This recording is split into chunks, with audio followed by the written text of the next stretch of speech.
kitu kilichopo ni kitu kimoja. Rekodi zipo ili kwa ajili ya kuvunjwa, lakini rekodi hiyo hiyo inaweza ikamwongezea morali mchezaji au kocha. Mila unaweza kukataa, unaweza kukubali. Leo hii wachezaji wa Mbeya City wameingia katika ule mchezo wakiwa wanajua kabisa kwamba ndugu zetu ambao huko nyuma walipotoka walikuwa wanahakikisha mechi hii inaisha kwa sare, sio kufungwa, au tujitahidi tupate matokeo. Jana nilisema kwamba rekodi inaonyesha hawa jamaa wakienda pale ni sare, tena mara nyingi inakuwa sare ya nini? Ya kufungana.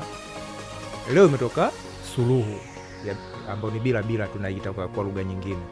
Kwa hiyo wameendeleza kile walichokuwa nakifanya. Mtamsema Falls, tumpongeze pia Malale kwa kukiandaa kikosi chake. Ndio. Tuwapongeze mashabiki wa Mbeya City kwa kuwapa morali wachezaji. Ndio. Kuangusha point 2 pale kwa Yanga. Sio jambo geni kwa wakicheza na Mbeya City.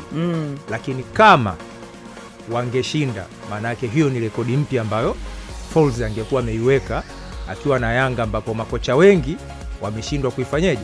Wameshindwa kuipata katika uwanja wa Sokoine. Kwa hiyo ni kitu ambacho kimeendelea kwa Yanga kushindwa kuchukua pointi 3 ndani ya uwanja wa Sokoine wakicheza na Mbeya City.